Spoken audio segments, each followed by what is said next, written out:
proche de son père à qui elle ressemble tant, Romane Boringer évoque l'autre figure parentale, sa mère, dans une émouvante interview pour Le Monde. Alors qu'elle incarne sur les planches une mère en proie à des questionnements existentiels dans Respire, elle s'épanche sur son propre rapport à la maternité.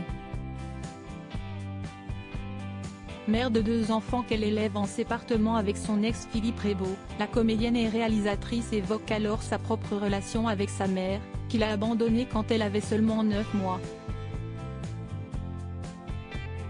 Quand Romane Boringer aborde sa mère, Marguerite Bourri dite Maggie Boringer, née à Saigon d'un père corse et d'une mère vietnamienne, au quotidien Le Monde, elle allume sa cigarette qui se consume délicatement quand elle dit de sa mère, elle-même avait été abandonnée. Je viens d'une lignée d'abandon. Comment grandir sans mère? Romane Boringer est à la fois lucide mais pas amère, c'était hyper insécurisant, mais je n'ai jamais voulu à ma mère. J'en ai tiré une force, un enthousiasme. L'enfant Romane a donc été élevé par son père Richard et distingue 2 périodes dans son enfance. Une vie qu'on pourrait qualifier de tendrement bordélique jusqu'à ses 9 ans, avec son papa artiste, qui a fait ce qu'il pouvait et ne s'en est pas trop mal sorti, grâce notamment à une arrière-grand-mère qui veillait au grain. Puis, entre 9 et 16 ans, elle vit avec Richard Boringer et sa compagne Astrid qu'il rencontre en Savoie. Elle a déjà un garçon et le couple aura 2 autres enfants. Marié le 26 avril 1986, Richard Junior et Lou, né en 1989.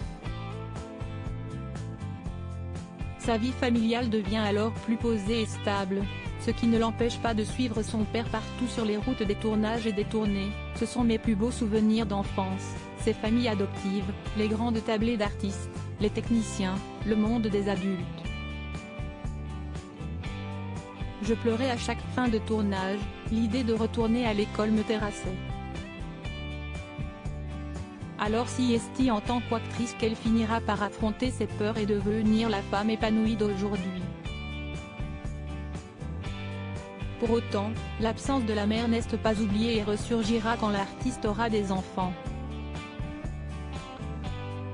Rose en 2008 puis Raoul 2 ans plus tard, né de son couple avec Philippe Rebaud.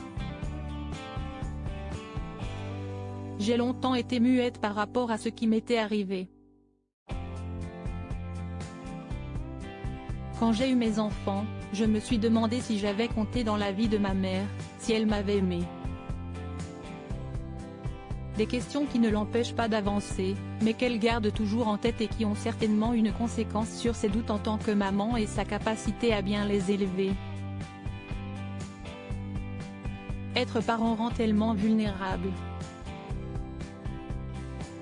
Je suis pétrie de culpabilité, je me demande tout le temps si je fais bien, cette peur de ne pas être à la hauteur me fatigue. Mais au regard du mode de vie qu'elle a mis en place après sa séparation du père de ses enfants et qu'elle a porté à l'écran, grand puis petit, avec l'amour flou, le constat est sans appel. Si est-il une réussite? Un schéma de colocation entre parents séparés qui fonctionne mais qui n'est pas immuable. En couple avec un homme qui habite dans un studio du même immeuble, elle sait qu'un jour, il faudra peut-être changer. En attendant, on verra et Romane Boringer, qui sait que la vie peut faire tout basculer, savoure ce qu'elle a.